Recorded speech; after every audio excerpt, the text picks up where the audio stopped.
करते sir. Hello, welcome to part 2 of our video series. So, in continuation with our discussion with CA जुगल दोषी, अगर आप लोगों ने हमारा पार्ट 1 नहीं देखा होगा तो I encourage you to go and watch part 1 because sir ने बहुत अच्छी जानकारी दी थी regarding what is GST registration, क्यों आपको जीएसटी रजिस्ट्रेशन लेना पड़ेगा and how to read that GST number. So thank you sir for continuing part 2 of the series. So sir पहले हमने अभी एक कुछ टर्म्स पहले हमने देखा कि क्या है जीएसटी रजिस्ट्रेशन और क्यों लेना चाहिए. पर सर जीएसटी में ना कुछ टर्म्स है, मतलब you come across some words, bill में भी वो रहता है, ब्रेकअप रहता है, तो उसमें we would like to know more about those important terms. So let's say sir for example कोई बिल देखा तो उसमें ब्रेकअप रहता है, जीएसटी कुछ रहता है 18% और आईजीएसटी एसजीएसटी ऐसा ब्रेकअप रहता है. सो क्या है ये and why is this done? So अगर आप जब ये ब्रेकअप देखते हो तो there are 4 types of taxes basically. एक रहता है CGST, that is central goods and service tax. फिर रहता है SGST which is state goods and service tax. जहाँ पे यूनियन टेरिटरीज है वो एसजीएसटी की जगह यूटीजीएसटी कहते हैं. Nature is same, union territory goods and service tax. And fourth रहता है IGST, that is integrated goods and service tax. So terms तो ये 4 रहते हैं. अभी ये क्यों है मैं वो बताता हूँ. पहले इंडिया का स्ट्रक्चर ऐसे है कि India is the one country and there are different states and union territories. तो एज पर आवर कॉन्स्टिट्यूशन कोई चीजों का राइट्स, टैक्स कलेक्ट करने के राइट्स ये सेंट्रल गवर्नमेंट के पास रहते हैं और कुछ चीजों पे टैक्स कलेक्ट करने के राइट्स ये स्टेट गवर्नमेंट के पास रहते हैं. एट द सेम टाइम कुछ रिस्पॉन्सिबिलिटीज ये सेंट्रल गवर्नमेंट के पास रहती है और कुछ रिस्पॉन्सिबिलिटीज ये स्टेट गवर्नमेंट के पास रहती है. अभी जैसे फॉर एग्जांपल नेशनल सिक्योरिटी और उसका जो एक्सपेंडिचर है वो सेंट्रल गवर्नमेंट का होता है, उसके लिए उन्हें कुछ इनकम, ये एक्सपेंडिचर के लिए वो कुछ टैक्सेस लगाते थे. वैसे ही स्टेट गवर्नमेंट पुलिस, अभी फॉर एग्जांपल रिस्पेक्टिव स्टेट्स की जो पुलिस रहते हैं उसका एक्सपेंडिचर स्टेट गवर्नमेंट का रहता है और वो एक्सपेंडिचर के लिए गवर्नमेंट कुछ टैक्स लगाता है. तो पहले इंडिया में अलग अलग गवर्नमेंट्स अलग अलग टैक्स लगाते थे. तो जीएसटी में क्या हुआ है, जीएसटी में अपना कॉन्स्टिट्यूशन का ये स्ट्रक्चर तो सेम रहा है, सिर्फ यूजर इंटरफेस एक हो गया है. तो इसलिए स्टेट दोनों साथ में आए हैं और वो कह रहे हैं कि ओके अभी सब प्रोडक्ट्स के ऊपर दोनों साथ में टैक्स लगाएंगे. उसका आधा टैक्स सेंट्रल गवर्नमेंट को जाता है और आधा टैक्स स्टेट गवर्नमेंट को जाता है.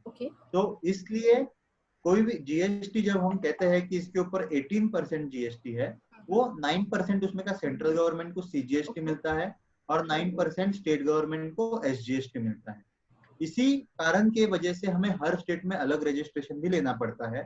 और अभी इश्यू ऐसे आता है कि जब मैं सेल एक स्टेट में कर रहा हूँ, फॉर एग्जांपल अभी आप एक रेस्टोरेंट में गए और आपने वहां पे खाना खाया, तो ये केस में एक में तो इसमें सीजीएसटी और एसजीएसटी लगते हैं. बट आज यह एक टैक्स है, this is for crore businessman, India सब बिजनेस के लिए. तो ये टैक्स में हर तरह की प्रोविजन होनी चाहिए जिसमें हर तरह के बिजनेसमैन जो जो ट्रांजैक्शन करता है उन सब के लिए प्रोविजन होनी चाहिए. तो इसलिए बहुत सारे बड़े बिजनेसेस में ट्रांजैक्शन ऐसे होते हैं कि मैं गुजरात में बैठा हूँ और मैं महाराष्ट्र के आदमी से कुछ चीजें खरीद रहा हूँ, या मैं महाराष्ट्र में बैठा हूँ और मैं वेस्ट बंगाल के आदमी को कुछ चीजें बेच रहा हूँ. तो ये केस में अभी क्या करेंगे, अभी मैं कौन से स्टेट को टैक्स भरूंगा. अभी मैं, आप मुझे ये तो नहीं कह सकते कि मैं जाके हर स्टेट के पास रजिस्ट्रेशन करूं और हर स्टेट को जाके ये 10 बिल के ऊपर का टैक्स आप लो, ये 5 बिल के ऊपर का टैक्स आप लो. तो ये it is not feasible to taxpayer to register with each government and pay them the respective tax.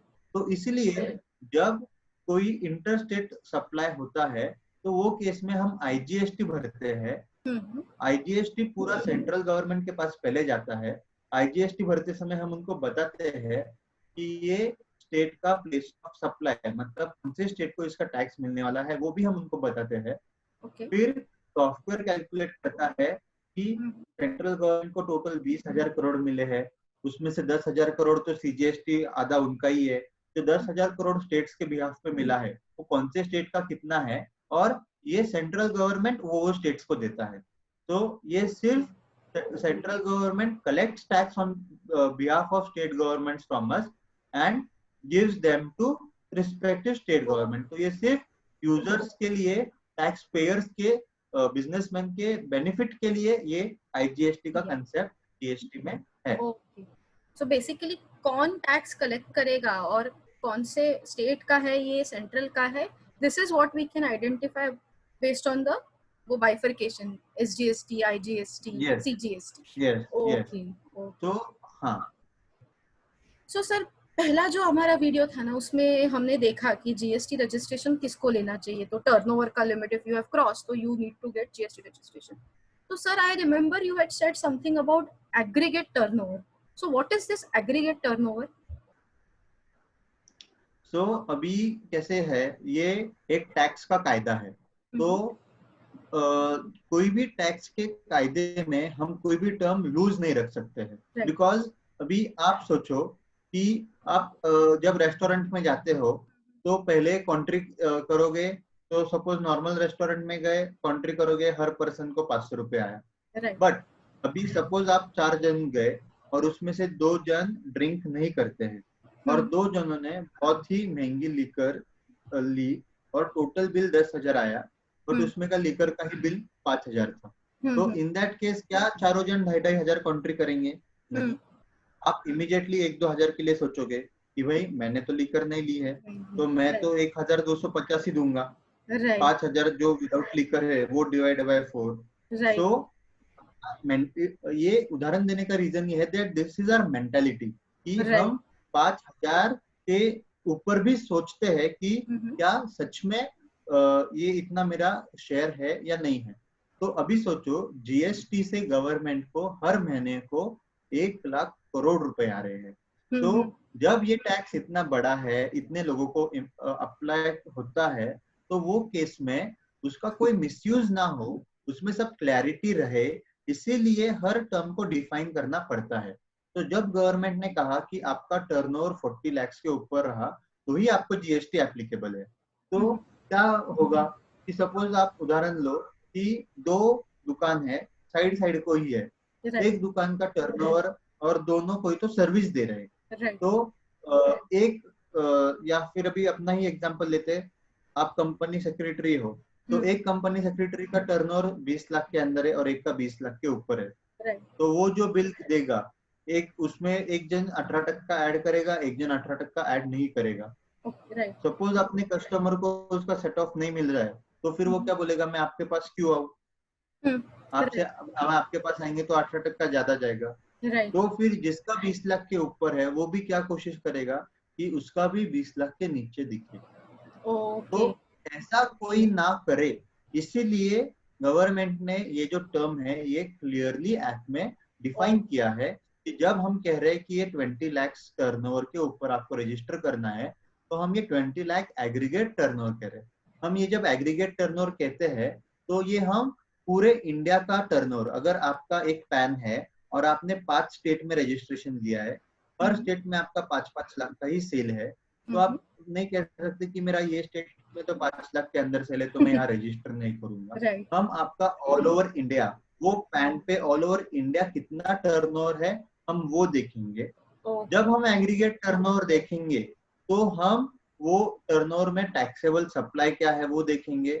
आपका कुछ नॉन जीएसटी सप्लाई है या फिर एग्जाम सप्लाई है तो हम वो भी इंक्लूड करेंगे। एग्जाम सप्लाई मतलब जैसे मैंने उदाहरण दिया था कि मेरे पिछले वीडियो में कि मैं दूध बेच रहा हूँ, तो दूध पे जीएसटी नहीं है, बट ये मेरा एग्जाम सप्लाई है और ये 40 लाख के टर्नओवर के लिमिट के लिए वो भी पकड़ा जाएगा। तो इसीलिए एग्रीगेट टर्नओवर ये वर्ड एक्ट में क्लियर कट डिफाइन किया गया है और it includes all over India turnover, it includes exam supplies, it includes non GST supplies also. Okay, तो सर अभी आपने ये डेफिनेशन एक्सप्लेन करते वक्त एक वर्ड बोला इनपुट, तो ये इनपुट टैक्स क्रेडिट होता क्या है? आपने अभी बोला ना सेट ऑफ लेना पड़ेगा ऐसा कुछ, तो भी तो what is this input tax credit? या सो जैसे मैंने कहा जीएसटी का एक main the one main purpose was कि there should be seamless flow of credit. Seamless flow of credit मतलब क्या होता है? अभी पहले तो जीएसटी है इनडायरेक्ट टैक्स. इनडायरेक्ट टैक्स मतलब this is a consumption tax. जो जितना ज्यादा कंज्यूम करेगा उसको उतना ज्यादा ये टैक्स भरना पड़ेगा. तो अगर आपका हर महीने का खर्चा 50,000 है, उसमें से जिसके ऊपर जितना टैक्स है वो 50,000 में से 10,000 सपोज आप एग्रीकल्चर प्रोड्यूस बाय करते हो, उसके ऊपर टैक्स नहीं, तो जो कुछ भी है तो उसको आपको 50,000 के ऊपर ही आप टैक्स भरते हो. बट सपोज एक बहुत अमीर आदमी है, उसका हर महीने का खर्चा है 10 लाख रुपए. वो हर महीने हर रोज कोई तो होटल में जाता है, ये जाता है, तो ये ज्यादा अमीर है, ये ज्यादा खर्चा कर रहा है, मतलब ये ज्यादा अमीर है, तो उसे ज्यादा टैक्स बैठना चाहिए. इसे हम कहते हैं इनडायरेक्ट टैक्स और consumption based tax. Consumption tax तो जो जितना कंज्यूम करता है उसके ऊपर उसे ये टैक्स भरना पड़ता है. बट इसमें व्हाट इज इम्पोर्टेंट इज जो एंड कंज्यूमर है उसने ही ये टैक्स भरना चाहिए. जैसे कि अगर आप आपके पर्सनल पर्पस के लिए कर रहे हो तो आप एंड कंज्यूमर है. बट मैं बिजनेस के लिए 2 करोड़ का माल खरीदी करके 2 करोड़ का माल बेच रहा हूँ, इसका मतलब ये नहीं कि मैं 2 करोड़ का कंजम्पशन कर रहा हूँ. तो बिजनेसमैन को ये टैक्स बेयर करने की गरज नहीं पड़नी चाहिए. तो इसीलिए जीएसटी में ऐसा है कि हम टैक्स तो हर स्टेज पे कलेक्ट करेंगे. बिकॉज नहीं तो क्या होगा, नहीं तो क्या फर्स्ट स्टेज पे टैक्स लगता है ना, मैं फर्स्ट स्टेज पे 100 रुपए पे बेचूंगा, सेकेंड स्टेज पे उसको मैं 300 पे बेचूंगा. तो ऐसा नहीं है, जीएसटी में हर स्टेज पे टैक्स लगता है. और थर्ड सपोज और उसको पहले के स्टेज पे जो टैक्स लगा है वो सेट ऑफ मिलता है. सेट ऑफ मिलता है मतलब भले ही उसने सामने वाले से 1,000 रुपया कलेक्ट किया है, उसको वो 1,000 रुपया पूरा गवर्नमेंट को अपने जेब से नहीं देना है. उसने वो बेचने के लिए जो कोई भी गुड्स खरीदे रहेंगे या फिर जो कोई भी सर्विस ली रहेंगी, उसके ऊपर जो टैक्स भर के आया है उसका उसको सेट ऑफ मिलेगा. वो उसका उतना लेस करके जो एडिशनल टैक्स है वही उसको भरना है. तो उसके अगर इनपुट सर्विस और गुड्स पे 800 रुपए टैक्स था, तो उसको गवर्नमेंट को भरते समय खुद के जेब से 200 ही भरना है और ये 800 का उसे सेट ऑफ लेना है. ओके, मतलब मैंने पहले से कुछ भर के रखा होगा, तो अगर मेरी थोड़ी नई लाइबिलिटी हुई है अभी रेस की भी मुझे 800 भरना है, तो पहले का भरा है ना बाबा आपने, तो वो माइनस करके जितना बचा है उतना ही भरो. मतलब बर्डन ज्यादा है. कैसे होता है, अगर एक आधी चीज में 800 10,000 में ले रहा हूँ तो मैं आगे 12,000 में बेचूंगा. तो वो 10,000 में जो चीज ली उसके ऊपर जीएसटी लग के आया रहेगा. उसके बाद मेरे को ये बेचते समय फोन लगता है और कोई 10 प्रिंटर लगता है, ऐसे 10 सर्विसेज लगते हैं, उसके ऊपर भी जीएसटी आया रहेगा. तो ये सब चीजों का मुझे सेट ऑफ मिलके वो सपोज ये सब चीजों का जो सेट ऑफ है वो हो गया 800 रुपए. और मैं जो 12,000 पे बेच रहा हूँ उसका सपोज अभी के लिए एग्जांपल के लिए समझते हैं कि उसके ऊपर 1,000 रुपए भरना है. तो मैं 200 भर रहा हूँ, मतलब ये 200 एक्चुअल मेरे प्रॉफिट के ऊपर जीएसटी आता है. ओके ओके, मतलब बैलेंस ही भरना है हमें. सर और एक क्वेश्चन था, अभी जब मैं जीएसटी रजिस्ट्रेशन की बात करूँ कि now I have a business, now I want to get registered under GST. So I have seen कि there are two options. People are confused कि should I get a normal GST registration और एक कोई composition scheme है. So what is this composition scheme? ये दो चीजें, क्योंकि we have heard कि ये दो चीजें रहती है जीएसटी के अंदर. So अभी जीएसटी का पर्पस एक है कि वो टैक्स कलेक्ट करना है, but at the same time हम टैक्स कलेक्ट करने के मतलब हमें दोनों चीजें देखनी है. हमें टैक्स भी कलेक्ट करना है but at the same time businesses को प्रमोट भी करना है. तो छोटे बिजनेसेस को ज्यादा दिक्कत नहीं होनी चाहिए. That is also um. तो इसीलिए हमने ये टर्नओवर लिमिट रखा है कि इसके अगर नीचे है तो आप टैक्स मत भरो. ये सब रजिस्ट्रेशन और मंथली रिटर्न फाइलिंग इन चीजों में आप मत पढ़ो. बट मेरा 40 लाख के ऊपर तो है, बट फिर भी मैं कोई बड़ा आदमी नहीं हूँ. अभी आपको पता है कि बहुत सारे बिजनेस ऐसे हैं जिसमें बिजनेस का मार्जिन 5% बोला तो भी बहुत बड़ी चीज होती है. मतलब हम 1,000 रुपए को चीज लाते और 1,050 को बेचते.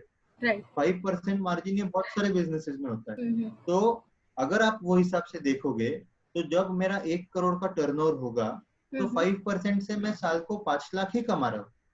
तो 5 लाख कमाने वाला बिजनेसमैन, हम ये नहीं कह सकते कि वो बहुत बड़ा बिजनेसमैन है और इतना पूरा जीएसटी का एक्ट उसको अप्लाई करे। ये एक हम एग्जांपल देख रहे हैं। तो इसीलिए छोटे बिजनेसेस को जीएसटी से ज्यादा तकलीफ ना हो, इसलिए गवर्नमेंट ने उनके लिए एक अलग स्कीम निकाला, कॉम्पोजिशन स्कीम। उसमें क्या होता है, नॉर्मल इसमें हमें मंथली रिटर्न भरना है, कॉम्पोजिशन स्कीम में हमें क्वार्टरली रिटर्न भरना है। हमने अभी देखा कि हमें इनपुट टैक्स का सेट ऑफ मिलता है, बट वो सेट ऑफ मिलना इजी नहीं है। आप सोचो, अगर मैं कोई चीज का सेट ऑफ दे रहा हूँ तो मैं उसके वजह से मैं उससे कम टैक्स ले रहा हूँ। तो अगर मैं गवर्नमेंट हूँ तो मैं 10 कंट्रोल डालूंगा कि ये आदमी गलत ना ले। उसने 800 की जगह 1200 दिखाया है, तो उसने 800 की जगह 900 दिखाया, तो मेरा 100 रुपए इनकम डायरेक्ट कम हो गया। तो इसके लिए बहुत सारे कंडीशंस रहते हैं, बहुत सारा डॉक्यूमेंटेशन करना पड़ता है, डिटेल्स प्रूव करना पड़ता है। तो ये सब चीजों के पीछे भी छोटे बिजनेसमैन का टाइम ना जाए, उनका उनके बिजनेस के डेवलपमेंट के ऊपर फोकस हो, इसलिए गवर्नमेंट ने ये कॉम्पोजिशन स्कीम निकाला है, जिसमें उन्हें इनपुट का सेट ऑफ नहीं मिलता है। मुझे वो 800 रुपए का सेट ऑफ नहीं मिलेगा, बट मुझे वो 1000 रुपए के, जो 1000 रुपए लाइबिलिटी आ रहा था मेरा, वो 1000 भी नहीं आएगा। ऐसे नहीं है कि मुझे 1000 पूरा भरना है, वो मेरे टर्नओवर का परसेंटेज। ट्रेडर्स और मैन्युफैक्चरर्स के लिए दैट इज 1%। तो अगर मेरा 1 लाख का सेल है तो उसके ऊपर मुझे 1% से सिर्फ 1000 रुपीज भरना है। मुझे कोई इनपुट सेट ऑफ नहीं मिलेगा, 1000 भरना है, क्वार्टरली भरना है, बात खत्म। इसमें और कुछ भी नहीं करना है। तो इससे क्या हो गया, जीएसटी लॉ ये स्मॉल बिजनेसमैन के लिए बहुत इजी हो गया। उन्हें इनपुट टैक्स क्या है, इसके ऊपर मिलने वाला है, नहीं मिलने वाला है, उस सामने वाले ने दिखाया 2A में, नहीं दिखाया, ये सब चीजों में पढ़ने की गरज नहीं है। और उसके लिए सब कंप्लायंस इजी हो जाता है। उसे कम रिटर्न भरने हैं, साल में सिर्फ 4 ही रिटर्न भरने हैं। उसे जो रिटर्न भरने हैं उसमें डिटेल्स भी बहुत कम डालने पड़ते हैं नॉर्मल रिटर्न के हिसाब से। तो इसीलिए छोटे बिजनेसमैन के फायदे के लिए ये किया गया है। So basically this is a scheme to simplify the life of GST registered small business owners. मेरा छोटा बिजनेस है, तो ज्यादा मुझे कोई डिफिकल्टी ना हो, but I still want to get GST registered, उसके बेनिफिट चाहिए, तो I can opt for composition scheme. तो सर ये हमने टर्म्स देखे, पर ना बार बार लोगों के मन में ना एक बहुत सिंपल कोई क्वेरीज आते हैं। So I would like to ask those questions to you. अभी हमने देखा कि कंपोजिशन स्कीम तो है, वो स्मॉल बिजनेस ओनर्स के लिए है। फिर अगर मेरा टर्नओवर का लिमिट नहीं हो, उसके ज्यादा नहीं हो लिमिट के ऊपर, तो मुझे जीएसटी रजिस्ट्रेशन नहीं लेना है। पर ऐसा भी रहता है कि नाउ नहीं, मेरा छोटा बिजनेस है तो भी भाई मुझे लेना है जीएसटी। तो why people want to get voluntary GST registration? So अभी कैसे है, मैंने आपको कहा कि जीएसटी में हर स्टेज पे अपन टैक्स लगा, और जो पहले के स्टेज पे टैक्स लगाए उसका इनपुट सेट ऑफ देते हैं। तो अगर मैं ऐसा कोई बिजनेस ओनर हूँ जिसमें मैं जो लोगों को सप्लाई करता हूँ वो बिजनेसमैन है, तो वो केस में क्या होगा, अगर मैंने रजिस्ट्रेशन नहीं लिया तो ये चेन ब्रेक हो जाएगा। अभी हम 2 एग्जांपल लेते हैं। फर्स्ट एग्जांपल ऐसे है कि मेरा कपड़े का दुकान है। तो मेरे कपड़े के दुकान से साल को 25 लाख का सेल होता है, उसमें से मैं सपोज 20% मार्जिन से 5 लाख कमा रहा हूँ। तो ये केस में मेरा जो कस्टमर है वो पूरा रिटेल कस्टमर है, कोई होलसेल कस्टमर नहीं है। तो इसीलिए मुझे जीएसटी रजिस्ट्रेशन नहीं लिया तो भी चलता है। तो ये हो गया पहला केस। तो ये केस में मैं ये नहीं कहूंगा कि मेरा तो 25 लाख है, मुझे फिर भी मुझे जीएसटी रजिस्ट्रेशन लेना है। बट अभी हम दूसरा केस ये लेंगे कि मैं स्टेशनरी या फिर पेपर बेचता हूँ, जो प्रिंटर के लिए पेजेस लगते हैं, मैं वो बेचता हूँ। ये पेजेस मैं कंपनीज को बेचता हूँ या फिर मैं सीएस को बेचता हूँ, सीएस को बेचता हूँ, जो ऑफिस ओनर्स है उनको मैं बेचता हूँ।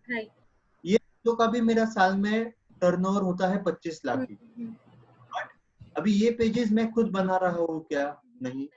ये पेजेस एक बड़ी कंपनी है, जिन बिल्ड या ऐसे कोई तो बड़े कंपनी है जो बहुत बड़े है, जीएसटी में रजिस्टर्ड है, बड़े बड़े फैक्ट्रीज है, तो वो बना रहे हैं, उसके ऊपर वो जीएसटी भी लगाते हैं। सपोज 12% 18%, जो कोई भी है वो जीएसटी लगाते हैं। मैं उनसे गुड्स खरीदी करूंगा और मैं आगे ये ऑफिस को बेचूंगा। Right right. ये चीज में अगर मैं जीएसटी में रजिस्टर्ड नहीं रहा तो क्या होगा? सपोज मेरे इनपुट पे जो जीएसटी लग के आया है, वो सपोज मैंने स्टेशनरी सपोज मैंने 4,000 में खरीदी थी, उसके ऊपर अभी मुझे एग्जैक्ट जीएसटी रेट अभी पता नहीं, बट अज्यूम करते हैं 18% है, तो 18% जीएसटी लगा 720 रुपए, और मैं आगे वो 5,000 में बेचूंगा।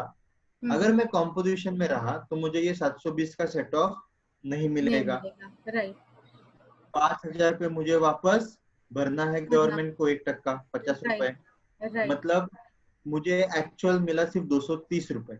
राइट। और सामने वाले के लिए कॉस्ट क्या हो गई? 5,000 हो गई। राइट।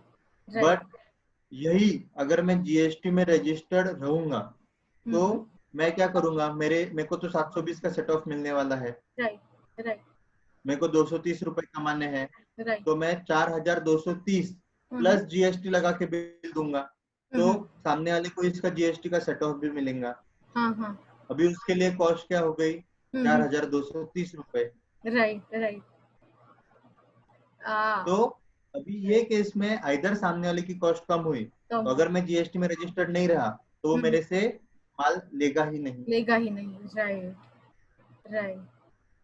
तो और अगर मैं उसको और अगर मुझे 1,000 रुपए कमाने हैं, और पहले एग्जांपल में, फिर दूसरे एग्जांपल में मैं 5,000 प्लस जीएसटी लगाऊंगा, इन दिस केस बिजनेसमैन को कॉस्ट सेम रही, बट जो आदमी जीएसटी में रजिस्टर्ड है उसने 1,000 कमाए, और जो जीएसटी में रजिस्टर्ड नहीं है उसने सिर्फ 230 रुपए कमाए। राइट। तो इसीलिए बहुत सारे इसमें ऐसे होता है कि भले ही अपना टर्नओवर लिमिट 40 लाख या 20 लाख के लिमिट के अंदर है, फिर भी हमें जीएसटी रजिस्ट्रेशन लेना पड़ता है, क्योंकि अगर हमने वो नहीं लिया तो वो चेन ब्रेक हो जाता है। इसीलिए बहुत सारे लोग भले ही उनका टर्नओवर लिमिट क्रॉस नहीं होता फिर भी रजिस्ट्रेशन लेते हैं। ओके। हाँ, तो क्योंकि ये क्वेश्चन हमें बार बार आता है कि मुझे सामने वाला कहता है कि नहीं भाई आपको जीएसटी रजिस्ट्रेशन लेना ही पड़ेगा, then only I will deal with you, या फिर ऐसा लगता है कि मेरा से फॉर एग्जांपल स्टेशनरी का बिजनेस है, मेरे बाकी के भी फ्रेंड्स है वो ले रहे हैं जीएसटी रजिस्ट्रेशन, उनका सेम बिजनेस है इसलिए मुझे लेना है। ये वॉलंटरी वाला जो क्वेश्चन है वॉलंटरी रजिस्ट्रेशन का, ये बहुत बार आता है। सो बहुत अच्छे से सर आपने ये आंसर किया। सर और एक क्वेश्चन था, हमारे पास फूड सेक्टर के बहुत एंटरप्रेन्योर्स है, तो अभी they want to now to grow their business, they want to get registered on Swiggy, Zomato, या फिर और ऐसे भी कोई प्रोडक्ट्स उनको सेल करने होते हैं, नॉट ओनली फूड बिजनेसेस, उनको Amazon ऐसे बड़े बड़े वेबसाइट्स पे रजिस्टर करना है, पर the list of documents that they ask उसमें से एक जीएसटी रजिस्ट्रेशन है। उनका बिजनेस तो छोटा है पर उनको फिर भी ई कॉमर्स पे जाने के लिए क्यों लगता है जीएसटी रजिस्ट्रेशन? क्योंकि जैसे मैंने आपको कहा था कि रजिस्ट्रेशन में टर्नओवर लिमिट तो है, but for few businesses registration is compulsory. तो वन ऑफ द क्लॉज है जिसमें कंपलसरी रजिस्ट्रेशन है, दैट इज अगर आप e commerce operator through sell कर रहे हो तो in that case registration is compulsory to you. Okay. उसमें अभी ई कॉमर्स ऑपरेटर थ्रू में भी दो टाइप्स रहते हैं। एक ऐसा होता है जिसमें ई कॉमर्स ऑपरेटर को ही पूरा टैक्स भरना पड़ता है, और जो आदमी एक चीज बेच रहा है उसे टैक्स नहीं भरना पड़ता है, तो वो केस में कंपलसरी नहीं है। बट अमेजोन या ये केस में क्या होता है कि इसमें टैक्स हमें भरना है, अमेजोन टैक्स नहीं भरता है, टैक्स हमें ही भरना रहता है। सिर्फ अमेजोन अपने ऊपर से टीडीएस या टीसीएस कट करके उतना गवर्नमेंट को भरता है, नथिंग एल्स। तो इसीलिए एक्ट में कंपलसरी है, तो इसीलिए कोई भी ई कॉमर्स ऑपरेटर जो ऐसे केस में कि वो टैक्स नहीं भर रहा है, तो वो इसलिए उसके प्लेटफॉर्म में जो कोई भी वेंडर्स है उनके लिए रजिस्ट्रेशन कंपलसरी करता है। Okay okay. तो यही इसीलिए तो because this is now trend कि आपका फूड बिजनेस है तो you have to get registered with the big food online delivery businesses, और नहीं तो प्रोडक्ट्स हो तो बड़े बड़े ऑनलाइन प्रोडक्ट जो बेचते हैं अमेजोन, फ्लिपकार्ट, इन पे तो लोग रजिस्टर करते ही है। सो आपने से कहा अगर ई कॉमर्स पे आप लोगों को आपका बिजनेस रजिस्टर करना है तो you will have to get GST registration. Sir और एक क्वेश्चन था, कैसे होता है ना, लोगों का टर्नओवर 40 लाख या जो कोई एप्लीकेबल है उनको लिमिट उसके नजदीक अभी जा रहा है, so we get these questions कि भाई मेरा अगले महीने टर्नओवर उसके पास जा रहा है, I have some time, so should I wait for that? कब मैं प्रोसीजर शुरू करूँ? टर्नओवर क्रॉस करने के बाद करूँ या पहले करूँ? This is not a voluntary registration case है, मेरा होने वाला है क्रॉस, उस केस में क्या करें? तो ये केस में अभी सपोज 40 lakhs का लिमिट है, तो 40 lakhs के बाद के हर ट्रांजैक्शन के ऊपर टैक्स कलेक्ट करना और भरना ये अपना रिस्पॉन्सिबिलिटी है। राइट, और रजिस्ट्रेशन के लिए हमें 30 डेज का टाइम पीरियड दिया है। आप ओके, विद इन 30 डेज अगर आप रजिस्ट्रेशन लोगे तो जो दिन से आपका टैक्स भरने का लायबिलिटी आया है, आपको रजिस्ट्रेशन मिलते समय वो उस दिन से मिलेगा। तो अगर मुझे 15 जून से टैक्स भरने का लायबिलिटी आ गया और मैंने 17 जून को या फिर 27 जून को अप्लाई किया, फिर भी मेरा जो रजिस्ट्रेशन का डेट आएगा that will be with effect from 15 जून। और भले ही मेरे पास नंबर 30 जून को आए, फिर भी मुझे 16 जून से हर 16 या 15 जून से हर सेल के ऊपर जीएसटी कलेक्ट करना जरूरी है। ओके, तो विद इन वो जो 30 दिन का टाइम फ्रेम है, प्रोसीजरली यू हैव 30 डेज, पर जिस दिन से आपका क्रॉस होगा तब से लाइबिलिटी है। तो इट्स बेटर कि आपको पता है होने वाला है, तो इट्स बेटर कि you start the process because it takes some time, right sir? Right, yes yes. So sir एक क्वेश्चन आता है, दिस इज रेयर क्वेश्चन है ये, जीएसटी रजिस्ट्रेशन लिया, नाउ मुझे जीएसटी रजिस्ट्रेशन नहीं चाहिए, तो क्या can I cancel the GST registration? क्योंकि एज वी नो उसको रिन्यूअल तो नहीं है, पर कैंसिलेशन कर सकते हैं क्या? कैंसिल भी कर सकते हैं। सपोज अभी हमारा बिजनेस बंद ही हो गया है, पूरा बंद हो गया है, या फिर सोल प्रोप्राइटर था उनकी डेथ हो गई है, या फिर हमने किसी और को ये बिजनेस बेच दिया है, तो ऐसे केसेस में हम कैंसिल भी कर सकते हैं। या फिर जो पहले रिक्वायरमेंट की कंडीशन थी रजिस्ट्रेशन की, वो अभी एप्लीकेबल है ही नहीं, तो वो केस में भी हम रजिस्ट्रेशन कैंसिल कर सकते हैं। राइट, ये क्यों होता है? बिकॉज सर ये क्वेश्चन आता है कि उन्होंने किया वॉलंटरी रजिस्ट्रेशन, किया रजिस्ट्रेशन के बाद रिटर्न्स भरने पड़े, बाकी सारे कंप्लायंसेस आए, और now they want some break कि नहीं बाबा थोड़े महीने, 1-2 साल बाद फिर से लेंगे जीएसटी रजिस्ट्रेशन। तो वॉलंटरी रजिस्ट्रेशन की केस में पहले एक रूल ऐसे है कि 1 साल तक कैंसिल नहीं कर सकते हैं। ओके, हाँ, तो ऐसा रूल है कि 1 साल तक वॉलंटरी के केस में कैंसिल नहीं कर सकते हैं। अभी उसके ऊपर भी चर्चा चल रहा है कि ये भी कंडीशन निकालना है, और क्योंकि गवर्नमेंट को ऐसे, अगर उनको भी पता है कि बहुत सारे बार होता है वॉलंटरी निकालते हैं बट अभी तक बिजनेस चालू नहीं हुआ या ये केसेस में, तो इसलिए वो कंडीशन निकालने का सोच रहे हैं। अभी उसका लेटेस्ट स्टेटस क्या है वो हमें देखना पड़ेगा। So thank you so much sir, आपने इतना सारा टाइम हमारे साथ स्पेंड किया। I think we have covered most of the questions जो एक एंटरप्रेन्योर के मन में आते हैं when they are planning to get GST registration. So thank you so much sir, we appreciate कि आपने आपका टाइम और आपका नॉलेज हमारे साथ शेयर किया। Thank you so much sir. Thank you. Thank you.